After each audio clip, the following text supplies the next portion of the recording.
What is going on, everyone? My name is Andy. Welcome back to another FPL video. My wildcard for Game Week 30 is active. I've clicked the button. It is officially confirmed. In this video, I want to talk about why I've done that. And I'll also run you through what the current draft is looking like and my thoughts around that. But I will pre-warn you, most FPL content at the moment is absolutely pointless until we get those FA Cup quarter-final results, which we won't get for about another 10 days. So if you don't want to watch this video, you absolutely shouldn't, because my draft is nowhere near finalised because I don't have those FA Cup results. I just thought, because my chip was active, I'd quickly talk about why that is, how I did in Game Week 29 and all that stuff. So if you don't want to watch the video, I completely get it. But if you're bored and you want some FPL in your life, this is the video for you right now. Give it a like, hit subscribe. Let's get into it. So let's talk about Game Week 29. Another game week that I'd rather forget, to be honest with you. I scored 42 points, but I also took my first 4-point hit of the season and finished on 38 total.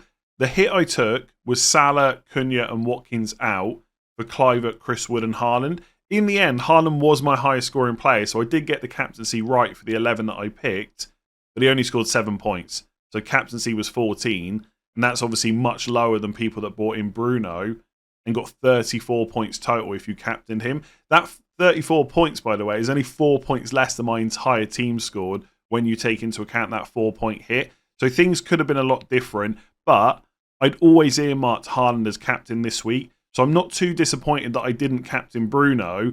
I am, however, a little disappointed that I didn't bring Bruno in, especially with how my season has gone. I've had so much grief for owning Bruno already, but I've also had him for a large chunk of the season. I've never owned Chris Wood, and I turned down the opportunity to go for Fernandes over Chris Wood. Obviously, there's some hindsight there because Wood blanked and Fernandes did really well. But given how I've played this season, I should have gone for the Fernandes route. And now we've got this massive international break and FA Cup break before the deadline. That is just going to kill me the whole time. Like, instead of Bruno and Evan Nilsson, I went for Kluivert and Chris Wood. That was basically the decision. Either way, Haaland was coming in.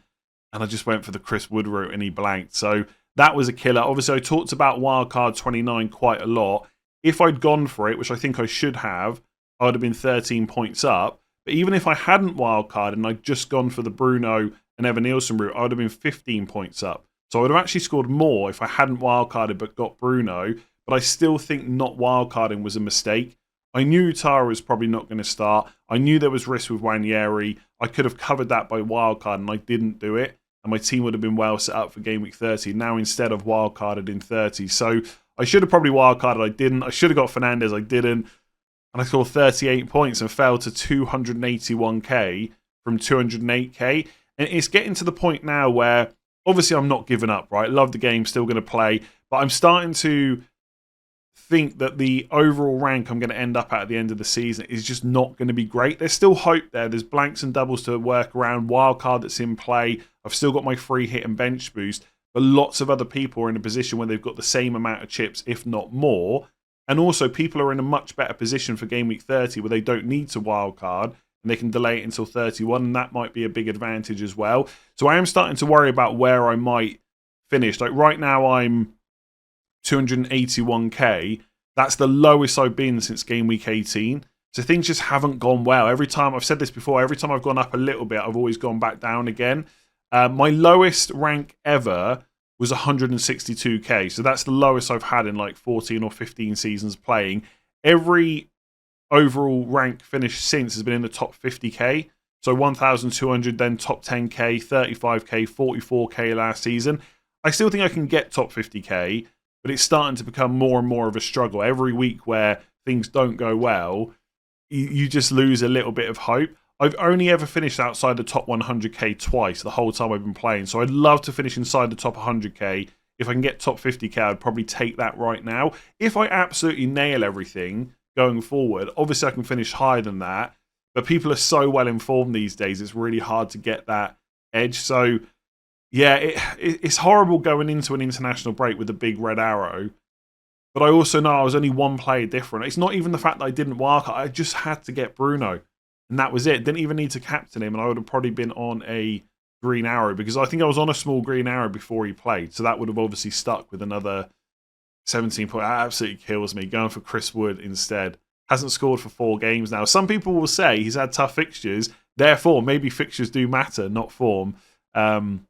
Yeah, absolute killer. But anyway, we need to move on. My wildcard is active. Let's talk about it. So before I talk about my particular team, I wanted to discuss wildcard 30 versus 31 because I'm getting a lot of questions about which week is best. And I think there's been some confusion because a lot of people, myself included, talking about game week 31 being the best week and now wildcarding in game week 30. Why is that? So before the game week 30 deadline, we will know the FA Cup quarterfinal results. The FA Cup quarterfinal matches are being played on the weekend of the 29th and 30th of March, and the game week 30 deadline is the 1st of April. So we will know the results from those games before game week 30. What we won't necessarily have is official confirmation from the Premier League about exactly what the double and blank game week schedule will look like. In fact, I would say it's quite likely we won't have that official confirmation until after game week 30, because the final quarter-final match for the FA Cup finishes on Sunday. The deadline's on Tuesday. The chances of the Premier League being so proactive they get that information out ahead of the deadline seems quite unlikely. So I wouldn't expect it until after game week 30. It's possible we will get it, but it's far from a guarantee.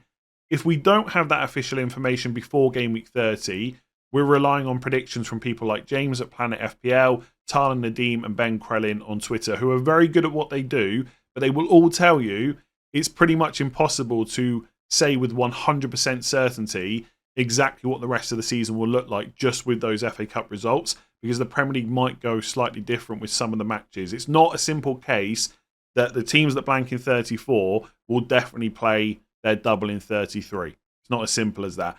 I'm sure they'll put out some good predictions and I'll be making my wildcard based on what they say, but you won't necessarily have official confirmation.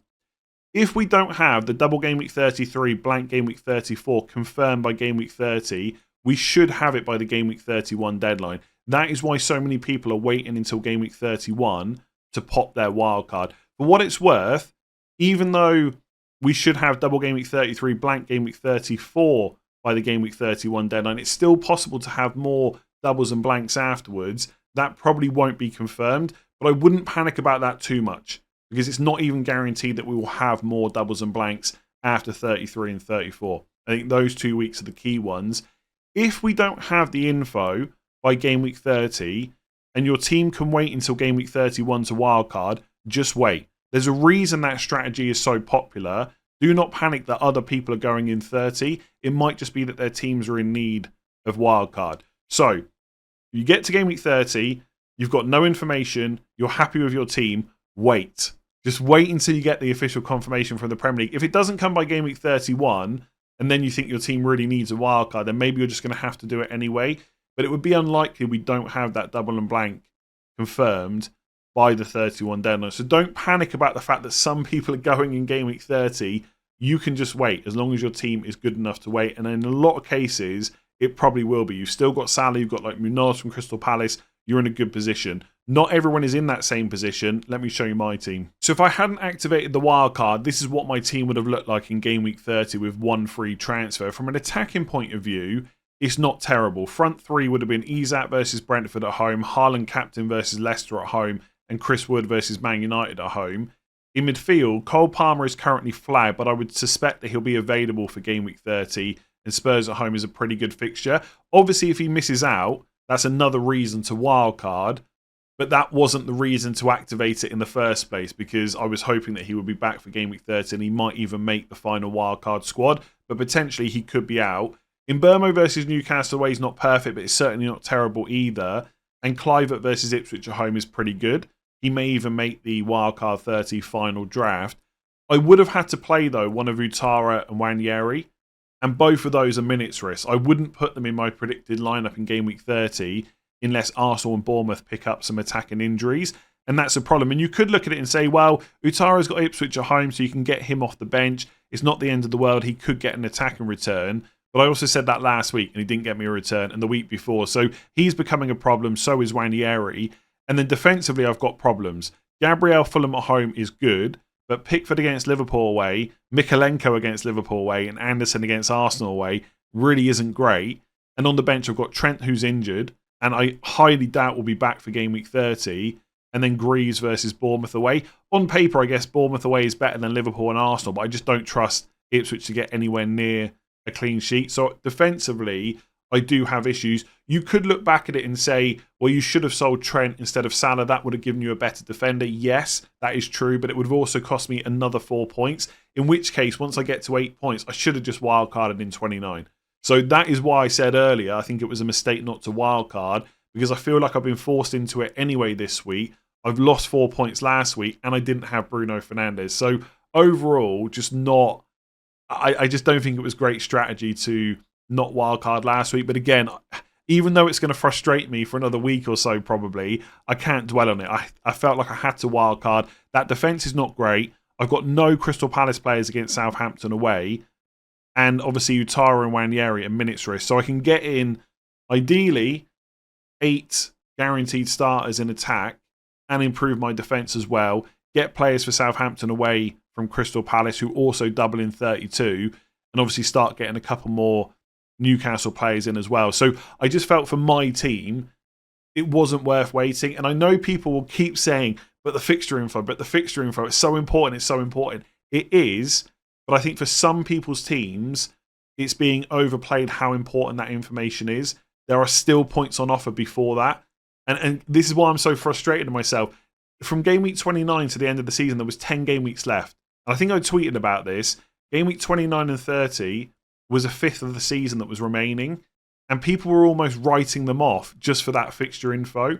I'd already be up 13 points last week and probably some points this week. That's more than enough to have just not waited for the double game week and blank schedule. Now I'm in that in-between bit where I have waited, but I don't want to wait any longer. And now I've lost points. So it is important. And that's why I said if you can wait until wildcard 31, that's exactly what you should do. I just felt like my team needs a bit of an upgrade. And I'm willing to make choices on my wildcard based on the predictions from Ben, Tyler, and James, because I think they're very good at what they do. And even if it's slightly inaccurate, I still feel like I'm going to get more points overall by popping it. So I felt like my team needed it. That's why it's active. Let's take a quick look at the draft, which doesn't really matter until we get the FA Cup results, but I might as well talk about it. Okay, so what do I know for sure I'm going to want on wildcard? That is 3 Newcastle and 3 Crystal Palace players, because they've got a guaranteed double in 32, and the fixtures beforehand are pretty good as well. You could look at the Crystal Palace double of Newcastle and Man City away in isolation and say it's actually not that good, and I would agree with you. But when the fixtures before are Southampton away and Brighton at home, as an overall package for 3 game weeks, that looks pretty good. At the moment, I've got Munoz, Sarr, and that's it. I probably want to get Mateta, but I'm waiting to see if he plays in the FA Cup. If he does, he would just come in ahead of Chris Wood. I think that probably is the best triple up in isolation, because Munoz is such an attacking wing-back. Sarr, you've got the value over Eze, and Mateta has just been really good recently. It doesn't necessarily mean that that's the triple up that I will end up on. Because if I want to go like Haaland, Isak, and a cheaper forward, I might look to put Eze or Henderson in instead. So ideally in isolation, that's probably the best 3. You could substitute Sarr for Eze, but it doesn't necessarily mean that's what I'll end up on. Similarly, at the moment for Newcastle, I've got Isak, who's guaranteed to be in as long as he's fit and available, and then Dan Burn and Livramento, I think are both really good value defenders at 4.5 and 4.4. But Anthony Gordon's also quite a nice option as well. So it might be, if I can configure the 8 attackers so that one of them can just cover Gordon this week, who's suspended, I'll get Gordon back for Leicester away in game week 31, which is a great fixture for Newcastle. And then they've got their double in 32. So I think ideally I would go Isak, Gordon, and Trippier. If Trippier's going to play, I think he's great. But Trippier's 5.6 million. It's very hard to justify.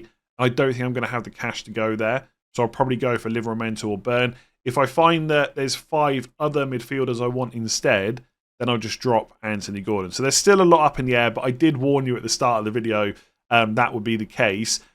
After that, you're really just waiting for the FA Cup results to determine chip strategy, which will determine which players you go for. Now, I said this on Wildcard 29. The case is still the same for game week 30. The Fulham versus Palace FA Cup match is really important, because if Palace win, you've suddenly got Crystal Palace with back-to-back double game week possibility in 32 and 33. So for example, and also, by the way, if they double in 33, so will Arsenal. And Arsenal have also got pretty good fixtures. So in theory, you could start with 3 Arsenal, 3 Palace. You've got 6 double game weekers for game week 33. You add in Haaland and Vardy, that's 8. You've only got a couple more to get to a full playing 11. And if Bournemouth beat Man City in the FA Cup, all of a sudden you've got cheap Bournemouth players that are also going to double later. And then it starts to get quite easy, in theory, to make a good 33 team without needing a free hit. In which case I would probably delay my free hit until 34 and not go with Salah this week. So Salah's not in the current draft. But if Fulham beat Palace, that means Palace won't double in 33, but they'll play in 34 instead. It makes it a little bit trickier to transition from game week 32 into lots of double game week players for 33. Therefore, I might bench boost 32, free hit in 33, and just play through 34, in which case I'm probably more likely to want Salah. Now, I know that kind of sounds crazy because people think, well, I just want Salah either way, but having a wild card with Haaland and Salah is going to be quite difficult. For what it's worth, right now, I'm kind of hoping that I don't need to free hit in 33 because I want to have Haaland for Leicester at home captain. I've put myself in this annoying position where if free hit 33 is the play, I know this is starting to sound confusing. Like I said, just wait for the FA Cup results and come back to content later on if you want to. If I free hit 33 and I need to go for Salah right now, it means I might not have Haaland. Whereas if I'd wildcarded last week, I'd have Haaland, I'd have 2 free transfers, and I could just get Salah in another week or two if I needed to. So where I use my chips based on what happens in the FA Cup is going to dictate the rest of the squad. So for example, I don't think that Fernandes will make the final draft either way, because either he won't be doubling in 33, or if he is, I'll probably just ignore him for Forest away, Man City home and Newcastle away, and just pick him up later on. So maybe start with someone else with better fixtures 30 to 32, and then transfer him out in 33. Remember that Newcastle players are excellent for the next 3 weeks. Brentford at home, Leicester away double, then they won't double in 33 now because they're out of the FA Cup, and so are Ipswich. So they're good in 34 for Ipswich at home, but potentially like after 32 you could sell Anthony Gordon to Bruno Fernandes and just pick him up if Bournemouth and Man United double in 33. If I need Man City players, I'm almost certainly going to go with Vardy. I can't see any good reason to go against him. He's absolutely nailed in that team. Decent goal threat as well. The fixtures for Man City are just good for the rest of the season, by the way. It's not just because they double. I know they've not been great, and in some ways Haaland is, well, not in some ways, he just hasn't been value for money. But I really want to have a couple of Man City players in for the rest of the season. They've only got the FA Cup left to play for, and who knows, by the game week 30 deadline, they might be out of that. The fixtures are just pretty good. So Vardy and Haaland, if I needed a third Man City, it's pretty tricky who to go for. Like Marmoush obviously now looks really good because he's done well in 29, but he got benched the week before. So I don't know if I want to go there. I don't know if I want a second defender, so I might just go for 2. But that's something I can deal with later.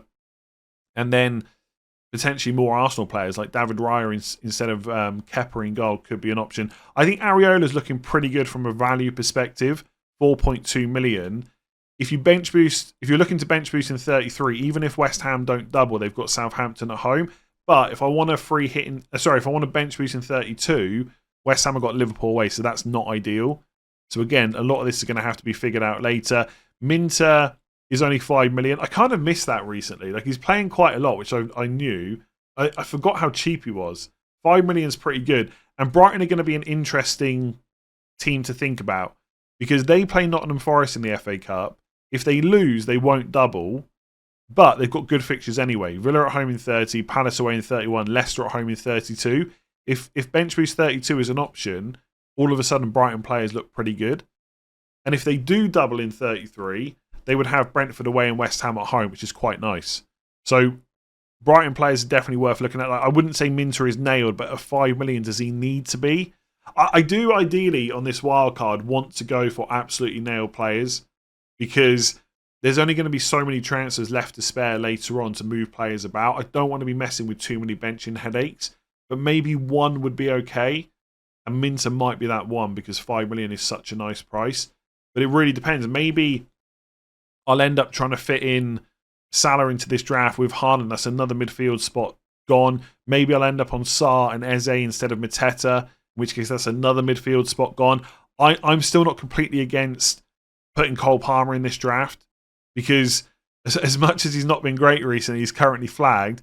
It's Spurs at home, Brentford away, Ipswich at home, next 3. That's pretty good. Maybe he's the way to go first and then move to Bruno Fernandes in game week 33 if needed. So that's what it looks like at the moment.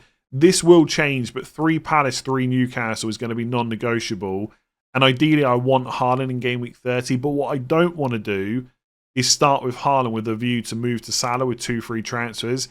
Just doesn't feel worth it. So if I feel like I really need Salah from the off, I might have to get rid of Haaland, but that will depend on the FA Cup results. I don't see me going with Chris Wood either way when you can get like Evan Nielsen for so much cheaper.